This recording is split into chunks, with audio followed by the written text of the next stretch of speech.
오늘 예배는 송년 예배로 드립니다. 말씀을 빌립보서 2장에 있는 말씀 중에서 12절 특별히 우리들의 구원을 온전히 이루어야 할 것을 말씀해 주시는 바울 사도님의 말씀을 중심으로 해서 구원을 완전히 이룰 때까지라고 하는 제목으로 말씀을 드리려고 합니다. 한 해가 마감할 때쯤 되면 우리들의 생각을 다시 한번 정리하게 되는데 세상 사람들은 망년회라고 해서 한 해를 잊어버리는 그러한 그 모임들을 갖습니다. 하지만 우리 성도들은 잊어버릴 수가 없죠. 그러면서 한 해 동안을 되돌아보면서 은혜를 생각해 보게 됩니다. 참 어려운 2020년이었는데 참 코로나로 말미암아 모든 것에 어려운 그런 때였는데 우리와 함께 은혜로 함께 하셔서 우리들 중에 아무도 코로나 바이러스에 걸리지 않고 또 이런 어려운 가운데서도 경제적으로도 부족함이 없도록 또 돌봐주신 것, 또 예배를 멈추지 않도록 해주신 것 등등 여러 가지 감사의 조건을 헤아리면서 한 해를 그렇게 보낼 수 있습니다. 하나님의 은혜를 감사하면서 말이지요. 그러나 또 한 걸음 더 나아가서 우리의 인생이 이렇게 빨리 한 해가 지나가는 것처럼 언젠가는 종착점에 도달하겠구나. 아니면 이런 모든 것들이 벌써 예언된 우리 예수님을 통해서 특별히 말씀되어진 그러한 주님께서 오실 때의 징조들이 보이겠다라고 하신 그 징조들 속에 있는 것이기에 주님께서 금방 오시겠구나. 이런 생각들 속에서 나는 과연 지금 믿음으로 서 있는 성도인가라고 하는 그러한 자각의 시간, 그리고 나를 돌아보는 그런 시간을 갖기도 합니다. 사실 어떻게 해야 우리가 구원을 받습니까? 구원은 많은 사람들이 생각하는 것처럼 그렇게 어려운 것이 아니라 그 원리가 상당히 간단합니다. 그리스도 예수님을 믿으면 됩니다. 우리 인간은 부족하고 연약하여서 또 죄인이어서 그 생각의 모든 근본이 악하기 때문에 하나님께로 갈 수가 없습니다. 그걸 아시고 하나님께서 당신의 아들 예수님을 보내주셨어요. 나의 죄를 위하여 십자가에 달려 돌아가시게 하셨어요. 그래서 그 예수님, 마치 모세가 광야에서 그 불뱀에 물려 죽어가는 사람들을 위하여 하나님께 기도했더니 구리뱀을 만들어 장대에 높이 달아 들라. 그럼 그것을 바라보는 사람은 살리라 했을 때 그 말을 믿고 그 구리뱀을 바라본 사람들이 다 구원 얻은 것처럼 그 예수님, 우리를 위하여 십자가에 달려 돌아가신 예수님을 바라보면 우리는 다 구원받습니다.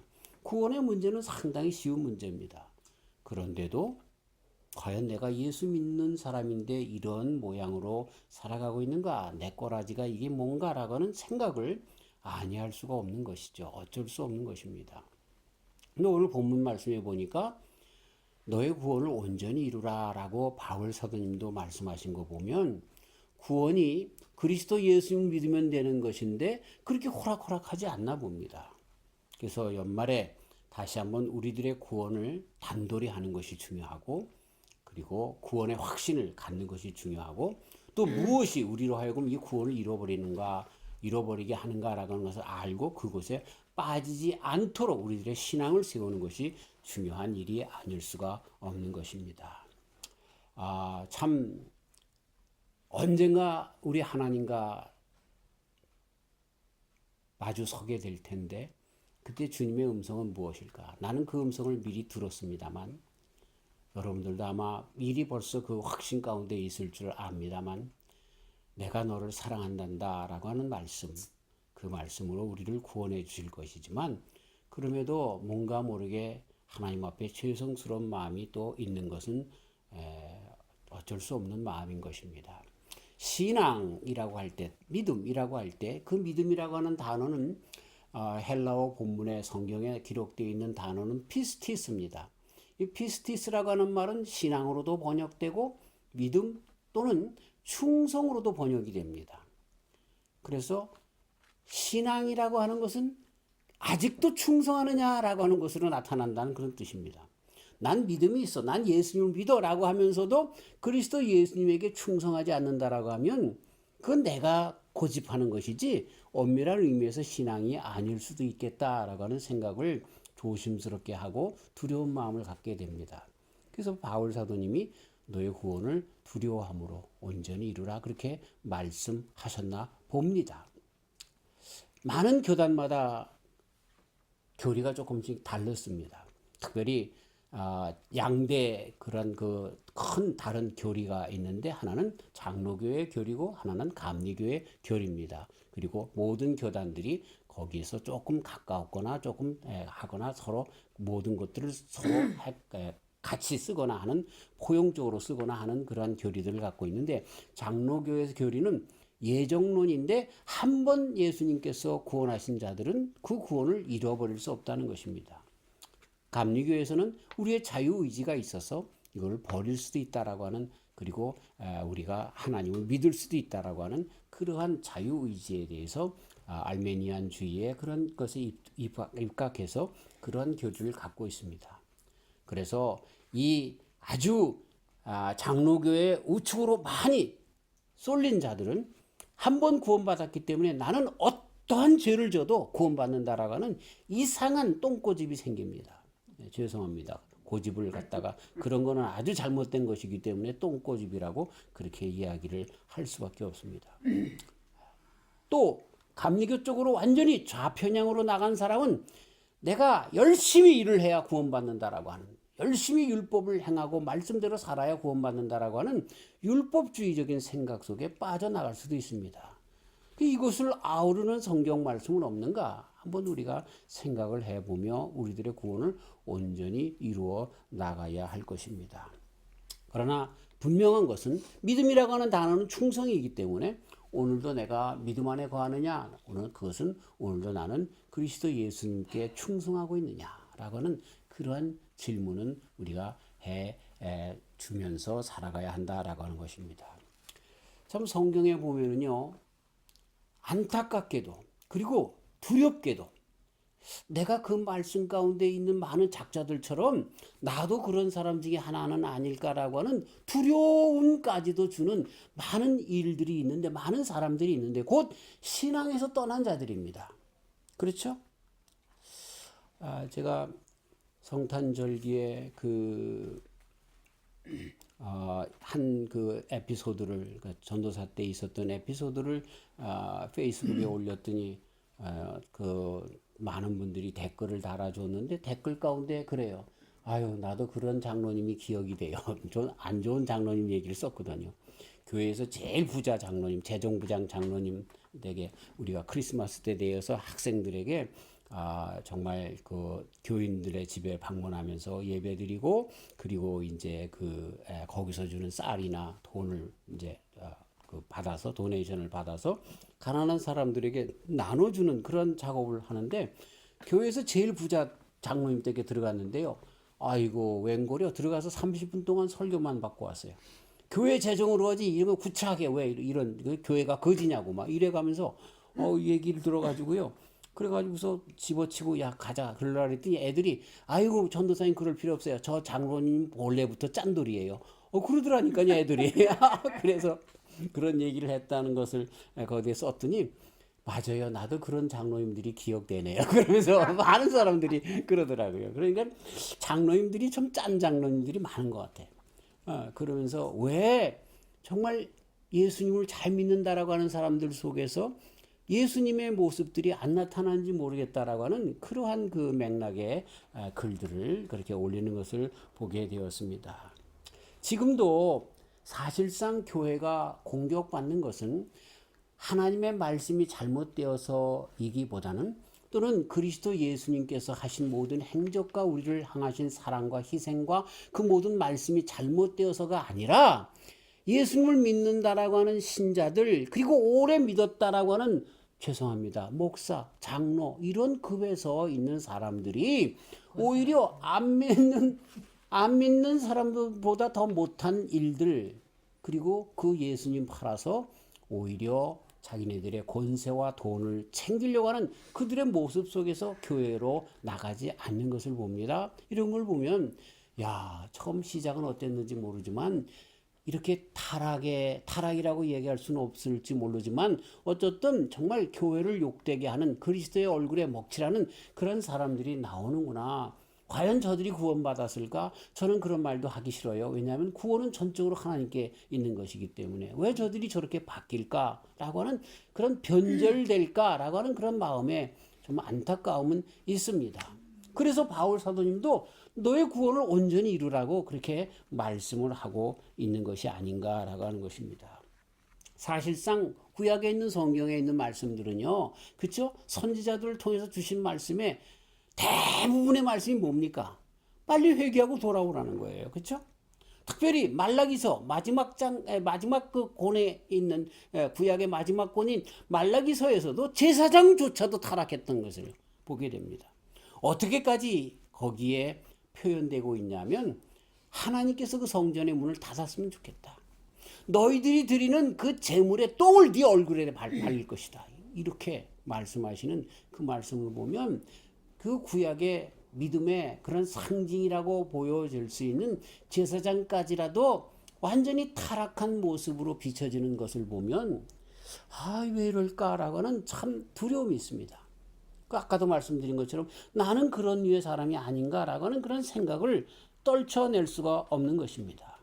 이스라엘에게 있어서 버려진 신앙, 이 제사장 무리뿐만 아니라 이렇게 정말 버려진, 그래서 바빌론에 다 넘겨줄 수밖에 없었던, 하나님께서 재앙으로 징치할 수밖에 없었던 그러한 신앙으로 나아가고 있는 그런 모습들, 정말 부지런히 선지자들을 보내서 그들로 하여금 회개를 외쳤지만 돌아오지 않고 점점 악의 구렁텅이로 빠져나가는 이스라엘을 통해서 보면서 이게 신앙이 오래되면 이렇게 변질되어질 수밖에 없는 것인가? 라고 하는 그런 의구심 속에서 안타까운 마음이 있습니다. 이것이 고스란히 예수님 당시로 넘어왔죠. 그래서 예수님께서 독사의 자식들아, 누구에게 해주신 욕입니까? 저주입니까? 제사장 무리와 바리새인들과 서기관들과 같이 정말 하나님의 말씀에 먼저 서서 하나님께 정말 뭐라고 할까요? 그 제사장으로서 연결고리가 되는 그 사람들이 타락해진 그 모습을 그렇게 표현하고 있는 것을 보면서 안타깝지 않을 수가 없는 것입니다. 오히려 예수님께서는 세리들을 좋아하셨습니다. 창기들을 좋아하셨습니다. 물론 그 예수님께서 그들과 그런 생활을 문잡하고 정말 문란하고 그런 난잡스러운 생활을 하셨다는 얘기가 아니라 돌아온 탕자를, 그렇죠? 돌아온 세리를, 돌아온 창기를 좋아하셨어요. 아무것도 없지만 달랑엽전 두 냥을 자기 생활비 전체를 바치신 그 과부를 우리 주님 좋아하셨어요. 자, 그런 걸 보면 참 우리 예수님 당시에도 오래된 신앙인들, 겉은 번지르하고 신앙의 형색은 있지만, 모습은 있지만 그렇지 않은 자들에 대해서, 변질된 자들에 대해서 이렇게 주님께서 공격적으로 말씀하시는 그런 말씀들을 보면서 이 세대에 나는 그런 사람이 혹시나 아닐까? 교회가 어떤지는 얘기하지 마십시다. 그런 교회도 있고 아닌 교회도 있을 테니까. 그러나 나는 어떤가라고 하는 그런 생각을 한 해를 마감하면서 주님 앞에 서기 전에 한번 평가해야 될 필요성은 있다라고 하는 것입니다. 바울 사도님에게도 이 일은 안타까웠습니다. 그래서 디모데 후서, 당신의 편지 중에, 당신의 서신 중에 제일 마지막 서신인 디모데 후서를 쓰면서 데마라고 하는 이름을 떠올리면서 저가 세상을 사랑해서 갔다, 이렇게 기록을 하는 마음 아픈 그런 말을 전하는 것을 보게 됩니다. 구리장색 알렉산더를 주의하라. 같이 일했던 자들이 오히려 공격자가 된 자들에 대해서 그렇게 얘기하시는 바울 사도님의 모습을 보면서 안타까운 마음을 전해봤습니다. 베드로도 마찬가지입니다. 베드로후서 2장 15절에 저희가 바른 길을 떠나 미혹하여 발람의 길을 쫓는도다 라고 이야기하면서 한때 함께 신앙생활했던 귀한 자들이 떠나서 미혹된 그런 길로 나가는 사람들이 있음을 가르쳐주고 있습니다. 계속해서 베드로후서 2장 20절 이하에는 만일 저희가 우리 주 되신 그 구주 예수님 그리스도를 알므로 세상의 더러움을 피한 후에 다시 그 중에 얽매이고 지면 그 나중 형편이 처음보다 더 심하리니 의의 도를 안 후에 받은 거룩한 명령을 저버리는 것보다 알지 못하는 것이 도리어 저희에게 나으니라 라고 하면서 그렇게 한 번 비침을 받고 은혜를 받았던 히브리서에서 기록했던 말씀처럼 말이죠. 그런 일들이 그 회중 중에 베드로 그 사도의 서신을 받는 그 교회들 중에 왕왕 있어 온 것을 보면서 그런 것이 더 나쁜 것이란다 이렇게 이야기를 합니다. 우리는 캘리포니아에 삽니다. 오늘 밤서부터 비가 온다는데 겨울에 비가 와야 그쵸? 좀 자연이 사는데 저는 그렇게 비가 오고 나도 걱정입니다. 왜냐하면 여름에 풀이 자라면 그냥 여름에 그 산이 말라가지고 말이죠. 더 산불이 많이 난단 말이죠. 예. 그래서 그런 바람이 있어요. 여름에도 좀 비가 좀 왔으면 좋겠어. 그래서 그것이 늘 푸른 그런 초원이 되고 나무가 되어서 불이 좀 안 났으면 좋겠어. 자, 베드로가 걱정한 것이 히브리서 기자가 걱정한 것이 무엇입니까? 한 번 비춤을 받았어요. 왕창 그 신앙이 자랐어요. 근데 그 다음서부터 은혜가 없는 거야. 그 다음서부터 신앙에 푸르름이 없는 거야. 그러면 어떻게 되는 거예요? 그냥 불타서 오히려 더 겨울 내내 비가 안 와가지고 마른 것보다도 못하는 그런 것이 된다는 이야기죠. 우리의 신앙이 늘 촉촉히 젖는 주님의 은혜에 젖으시는 저와 우리 성도님들 되시길 주의 이름으로 축원합니다. 주님의 성령으로 덜 새롭게 되어지는 그런 생수로 늘 가득한 주의 종들이 되어지시길 주의 이름으로 축원합니다. 사도 요한님도 요한일서 2장 19절에서 우리에게서 나간 자들이다. 처음에는 우리와 함께 있었는데 그런데 끝내는 나갔다. 그들이 누구예요? 거짓 선지자들, 거짓 그리스도인들, 적 그리스도인들이라고 그렇게 이야기를 하면서 그런 사람들이 있다는 거예요, 교회에. 자, 참 죄송합니다만 이런 일들이 구약이나 신약이나 역사 가운데 계속해서 있어 왔는데 지금도 마찬가지로 교회 안에 이런 일들이 왕왕 있다는 거죠. 이런 일들이 지금 우리는 내 옆에서 얼마든지 보고 있다는 거죠. 명함에 장로라고 그렇게 해놓고 그리고 자기가 냉동을 한다라고 냉장고를 수리한다라고 하면서 정말 엉터리 짓을 하는 그런 장로들도 있고 말이죠. 목사라고 하면서 남의 등을 쳐먹는 그런 사람들도 있고 말이죠. 이러면서 정말 우리와 함께 있었지만 나간 자들 그리고 이들을 그래서 사도 요한님은 처음부터 우리와 함께한 자들이 아니다라고 그렇게 딱 말씀을 정확하게 해주는 그 말씀에서 처음부터 아닌 자들이 있는 것을 보게 되는 것입니다. 그들에서부터 보는 공통점이 있습니다. 그건 사도 요한님이 얘기하는 것처럼 처음부터 그 사람들은 아닙니다. 그리스도 예수님을 영적으로 만난 사람들은 그럴 수가 없다는 얘기입니다.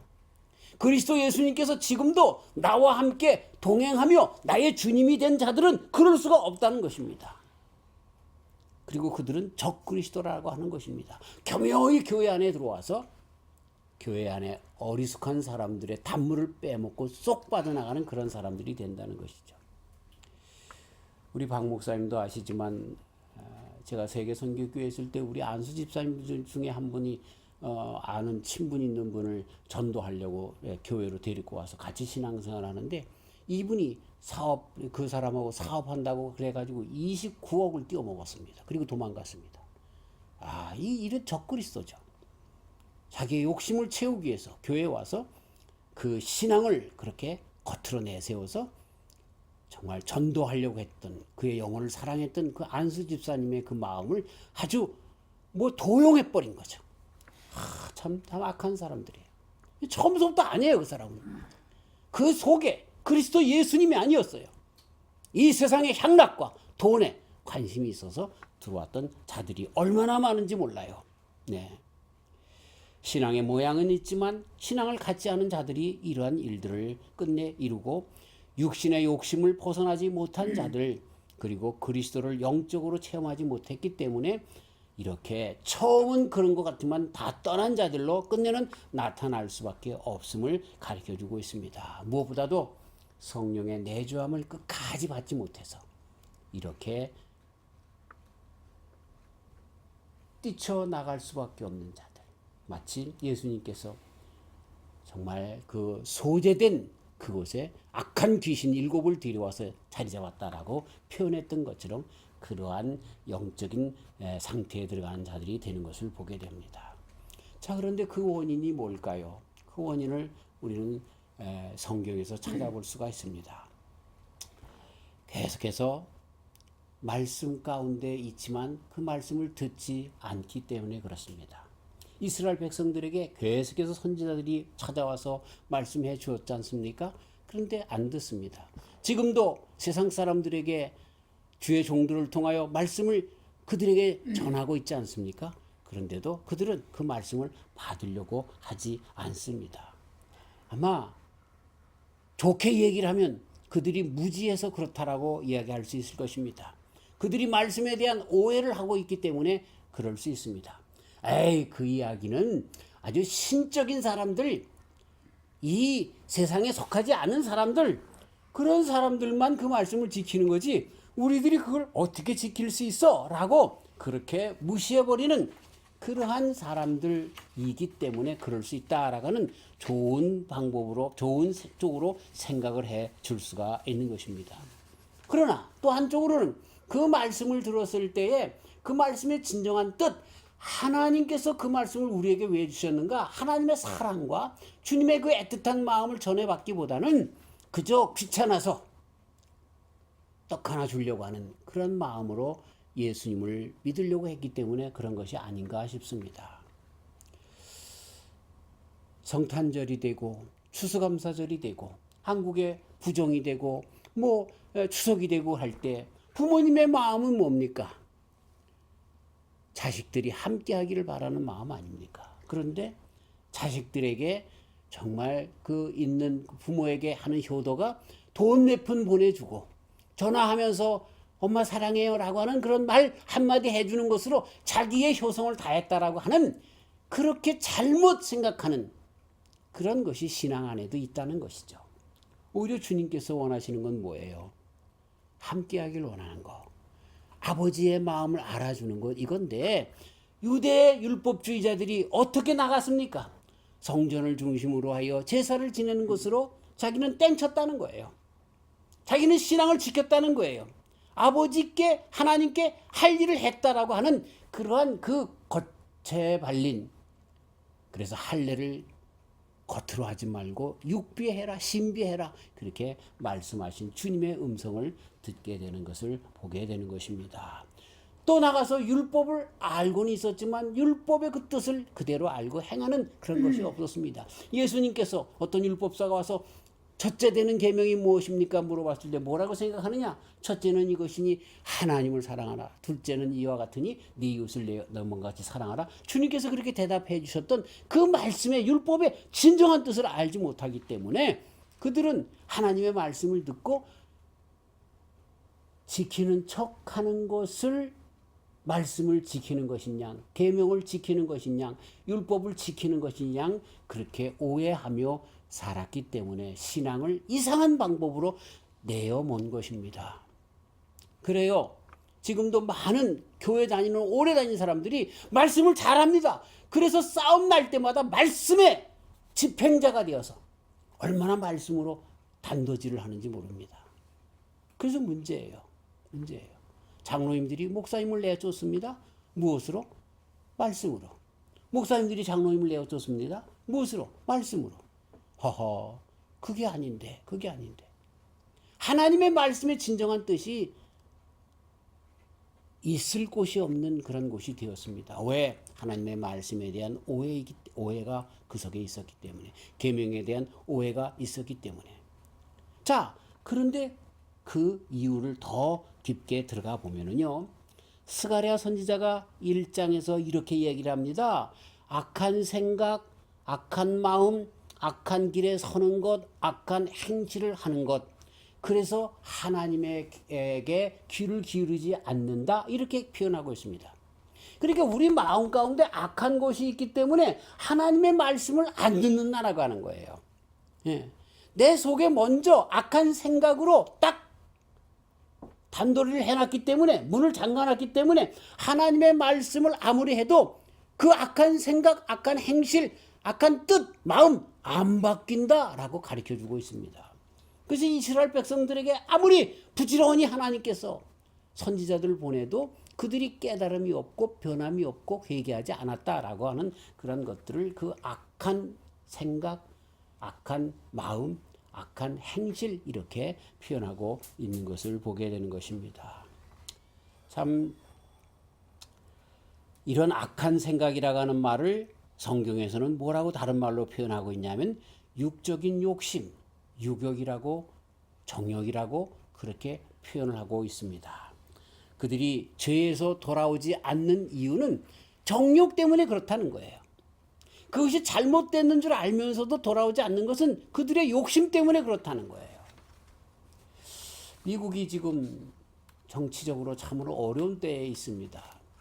트럼프 대통령이 재선될지 또 뭐 다른 사람이 재선이 될지 그건 둘째치고 과연 이것이 불법인가 아닌가 부정선거인가 아닌가라고 하는 것이 많은 사람들의 관심 속에 있습니다.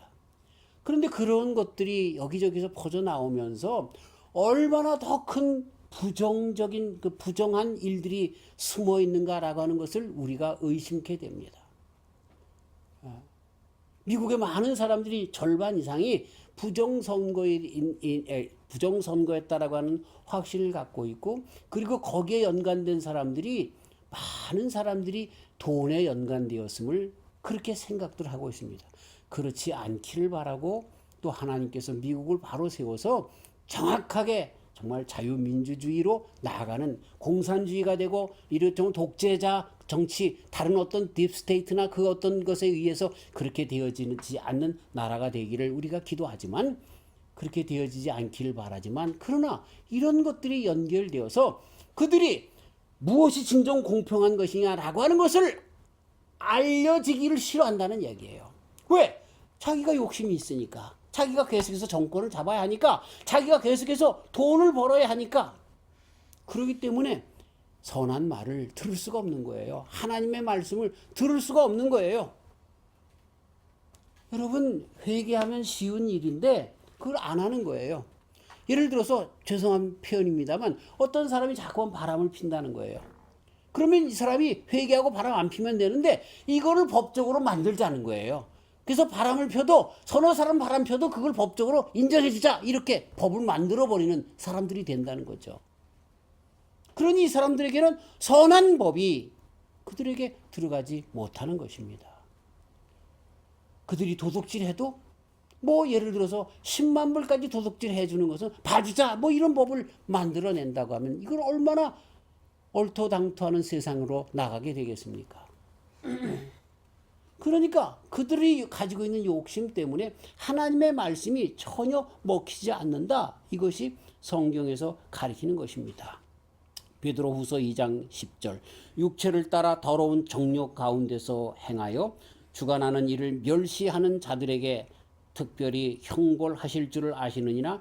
이들은 담대하고 고집하며 떨지 않고 영광 있는 자를 회방하거니와. 그들 욕심 때문에 영광의 주를 회방한다. 요한일서 2장 16절 이는 세상에 있는 모든 것이 육신의 정욕이요 안목의 정욕과 이생의 자랑이니 다 아버지께로 쫓아온 것이 아니요 세상으로 쫓아온 것이니. 우리 사람들의 모든 모습들 특별히 그리스도 예수님 안에 진정으로 서 있지 않는 사람들에 대한 평가를 그렇게 하고 있습니다. 그렇기 때문에 하나님의 말씀이 안 들린다는 거예요. 뭐 성경 말씀이 진리가 아니다, 뭐 역사적인 책이 아니다 그런 문제가 아니라는 거예요. 우리 사람들에게는 욕심 때문에 정욕 때문에 하나님의 말씀을 들을 수가 없다는 거예요. 아니 들으면 아프기 때문에 회개하면 되는데 그렇지 않고 그죠? 더 그것에 대해서 싸운다는 거예요. 요한일서에서 뭐라고 얘기합니까? 만일 우리가 자백하면 저는 미쁘고 의로사 우리들을 사해 주신다고 했어요. 모든 불의에서 자유케 하신다고 했어요. 근데 안 하는 거예요. 그러면서 뭐라고 그 말씀의 끝은 뭐라고 얘기합니까? 우리가 만일 죄 없다라고 하면 거짓말 시키는 거라는 거예요. 그건. 죄 없는 사람이 없다는 거예요. 빨리 회개해서 하나님 앞에 정말 완전하게 아주 쉽게 신앙으로 깊이 들어가라. 그렇게 말씀해 주고 있는 것입니다. 로마서에서 바울 사도님은 그래서 16장 18절에 이 같은 자들은 우리 주 그리스도를 섬기지 아니하고 다만 자기의 배만 섬기나니 공교하고 아첨하는 말로 순진한 자들의 마음을 미혹하느니라. 하나님을 떠난 자들, 그들을 그렇게 표현하고 있는 것입니다. 자, 그러면서 더 나가서 우리 예수님께서는 그런 자들은 처음부터 아닌 자라고 이야기합니다.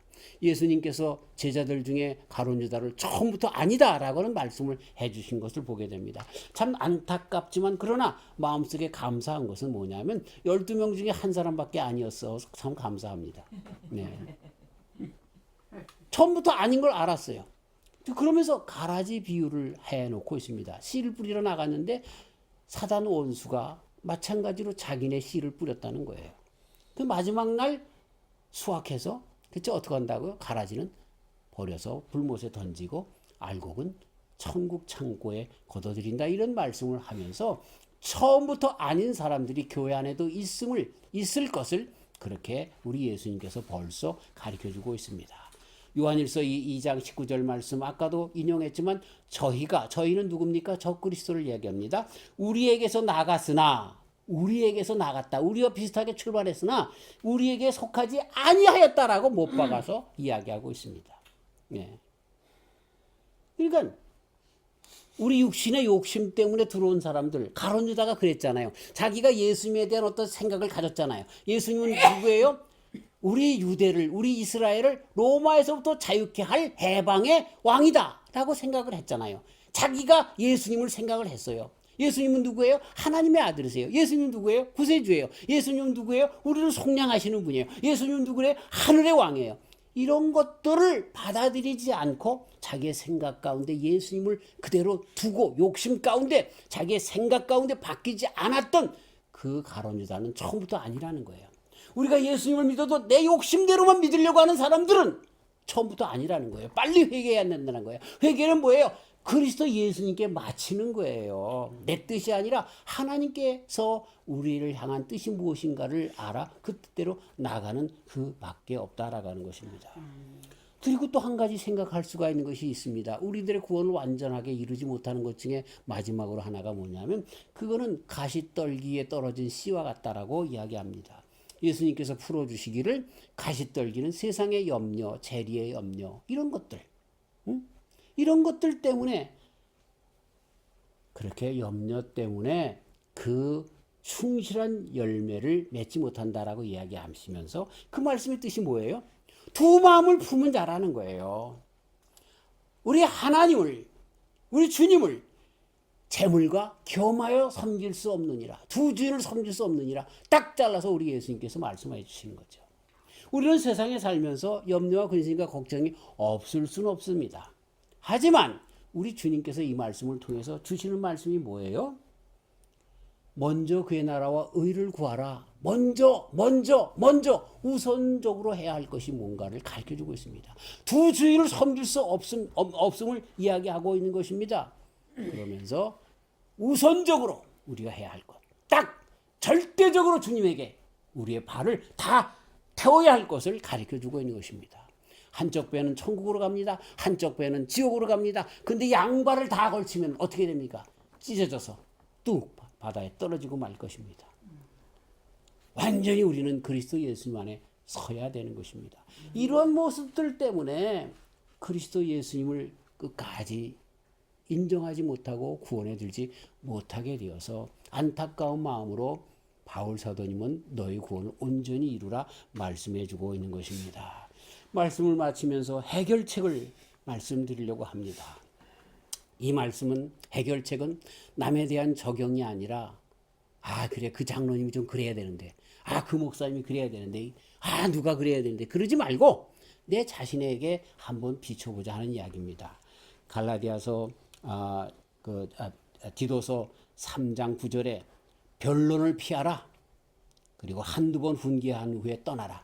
그 사람들에 대하여 왈가왈부하지 말라는 거예요. 그렇게 된 사람들에게 대하여 한두 번 얘기하고 그리고서 하지 말라는 거예요. 그 사람들은요, 암만 얘기해도 안 돼요.